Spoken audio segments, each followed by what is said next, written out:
High, আমি শ্রেয়া আর আমার daily ব্লগে সবাইকে ওয়েলকাম।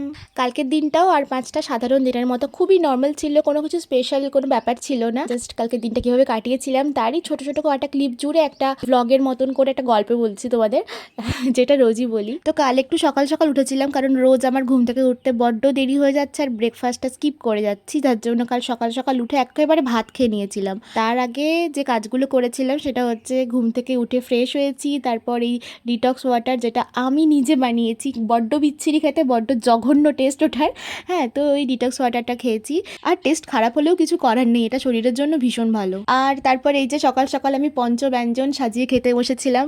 কালকে অনেক কিছু ছিল লাঞ্চে, আমি সবটা খেয়েছি। খাওয়ার পর আমি একটু কাজ করতে বসেছিলাম, কারণ আমার অনেকগুলো ক্যালিগ্রাফি বাকি ছিল। আর কয়েকদিন ধরে আমি আপডেট খুব কমই দিচ্ছি, আমি জানি না, আমি খুব বেশি অলস হয়ে যাচ্ছি দিন দিন।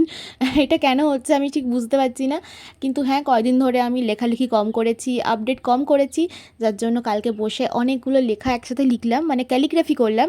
আর তারপর আমার একটা বন্ধু এসেছিল, ওকে হেয়ার কালার করে দেওয়ার মতো বিশাল একখানা দাবি নিয়েও এসেছিল। তো এরপর সেই সমস্ত কাজ নিয়ে বসলাম। কাজ সমস্ত কিছু মেটার পর, সব কিছু হয়ে যাওয়ার পর আমরা তরমুজ খেয়ে নিয়েছিলাম। আমার কদিন ধরে ভীষণ তরমুজ খেতে ইচ্ছা করছে, তাই রোজ রোজ রোজ আমি তরমুজ খাচ্ছি।